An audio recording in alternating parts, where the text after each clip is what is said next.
Agora, 10h50. CBN, Café com Política.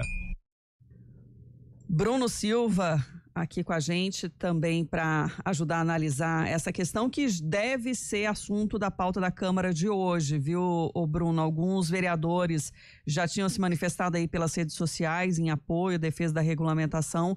Acredito que diante do cenário atual, da mobilização de protesto previsto para hoje ao meio-dia, vai se estender logo mais também esse debate junto aos vereadores, viu?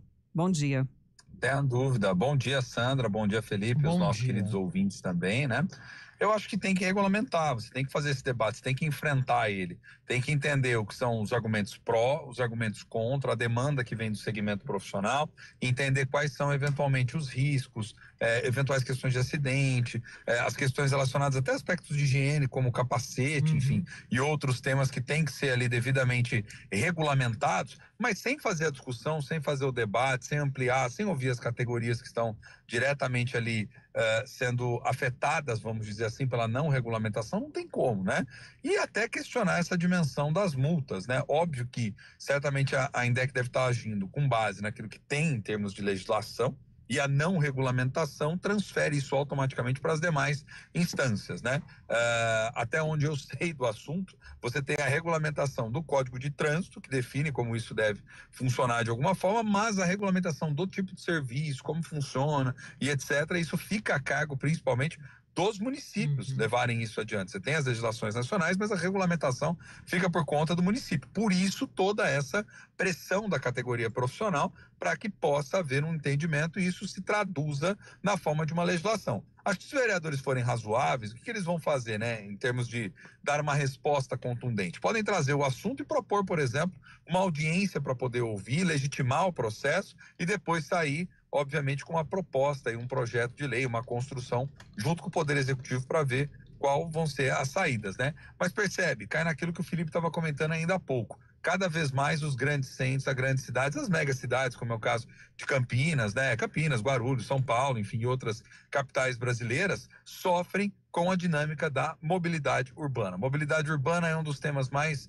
vitais, mais centrais, e às vezes o que a gente sente é que nós ficamos patinando, né? Ou seja, não avança, parece que não sai, porque mobilidade é pensar de forma mais inteligente como as pessoas podem se deslocar pelo território e mais do que isso, né? Fazendo com que elas possam ganhar em termos de tempo, em termos de praticidade e tudo mais, né? Isso vai desde uma concepção de planejamento urbano, ideal é que as pessoas tenham que circular menos distâncias, mas aí tem, como a Sandra também disse, tem questões sociais, tem questões econômicas, pessoas às vezes que moram demasiadamente longe dos lugares dos seus trabalhos, e aí precisa fazer vários tipos de deslocamento, pegar às vezes mais do que um ônibus, né? Se for utilizar o ônibus demora, às vezes não tem aquela qualidade que o usuário quer e nem a agilidade, aí ele vai para a dimensão do aplicativo, só que aí também às vezes é caro no cômputo do mês, e aí é onde muitos acabam optando ali pelo transporte por moto, ou até mesmo comprar sua motocicleta, enfim. Então acho que tem que ter um debate, que seja um debate ouvindo as categorias, pensando os prós e contras e avançar para essa lógica da regulamentação. Tomara que saia isso da discussão da Câmara.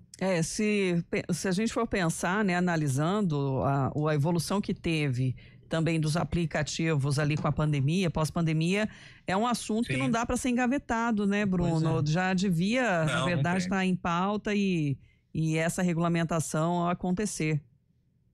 Ô Sandra, e eu vou além, e a gente tem que lidar com política, porque isso é política pública, né, gente? Vamos ser sinceros, isso é política pública de mobilidade urbana. A gente tem políticas que são dissonantes, eu acho que esse é o maior problema. Ao mesmo tempo que você tem setores pressionando, não, vamos nos deslocar de forma mais sustentável, emitindo menos carbono, né? De algum modo garantindo essa praticidade. Ontem mesmo nós estávamos falando aqui da questão do patinete elétrico, que também entra como parte dessa estratégia, né? Bicicleta elétrica, enfim, ou outras coisas, entra como parte dessa estratégia dos deslocamentos em determinados lugares, utilizando até mesmo certos modais ali de transporte. Não dá para deixar para depois, tem que começar a debater, porque não é a cidade do futuro, é a cidade de hoje que não funciona.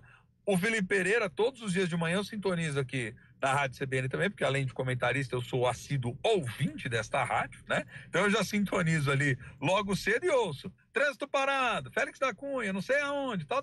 Por quê? Porque a gente sabe que no dia a dia a coisa toda vai pegando. Pega as rodovias, pega ali nas vias de ligação, as áreas centrais, norte e sul entupido. Então, quer dizer, tem uma série de fatores que precisam começar a ser debatidos. E como eu digo que há modelos que são contrastantes, é porque ao mesmo tempo, só vou ficar num exemplo aqui para o querido ouvinte entender.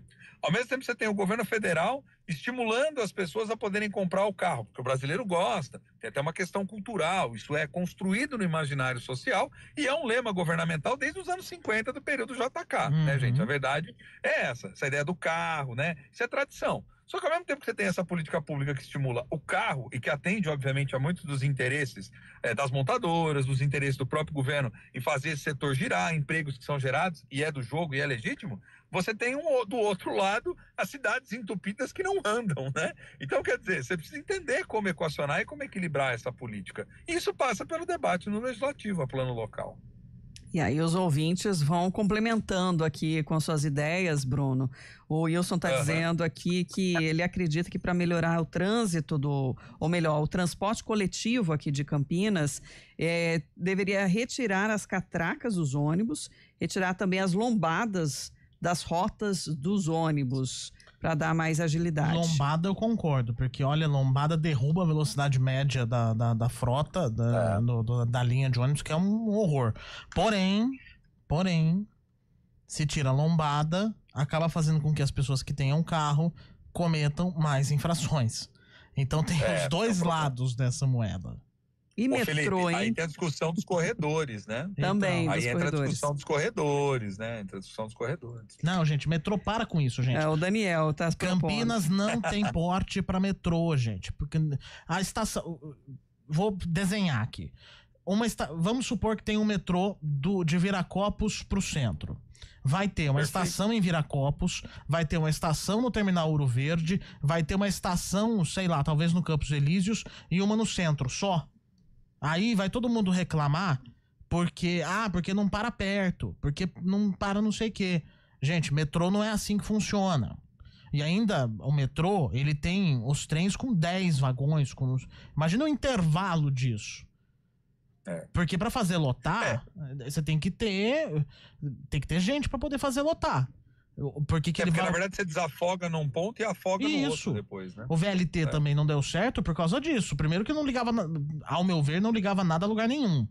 Eu ligava a regiões que não estavam desenvolvidas na época em Campinas.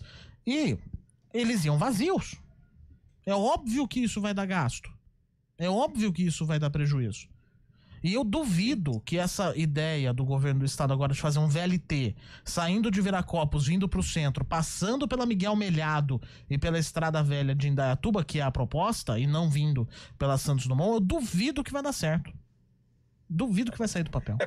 Porque você tem que desafogar os modais, né, gente? A verdade é pensar assim, em trechos em que você consegue, por exemplo, deslocar a pé ou de outra forma, né, garantir que vá até aquele trecho, proibir, por exemplo, certos trânsitos de carros em alguns lugares, estimulando o transporte a pé, ou patinete, enfim, uma série de outras coisas. É complexo, gente. Debater política pública de mobilidade não é algo simples, viu? Não é algo simples. E continuam aqui as participações, viu? O ouvinte aqui não se identificou, mas ele acredita que tem uma exploração também dos mototaxistas.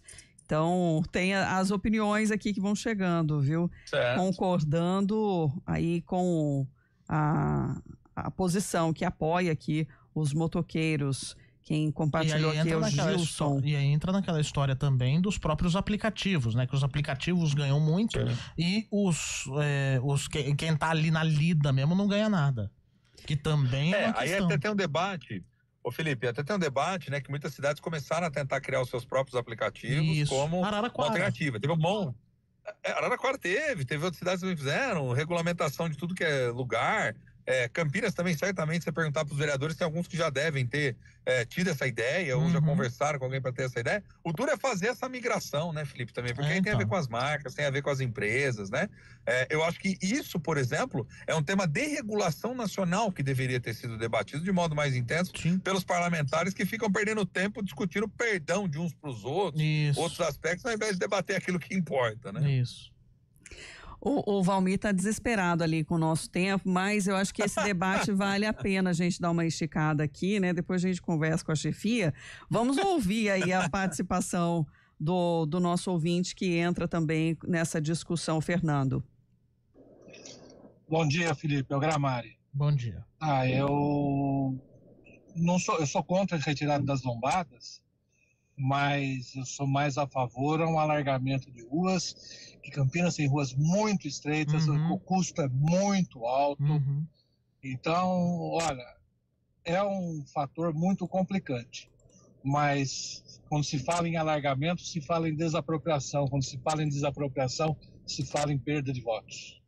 E é isso que aconteceu com o BRT, porque o BRT era para ter uma configuração completamente diferente e não foi porque não tiveram pulso para fazer as desapropriações.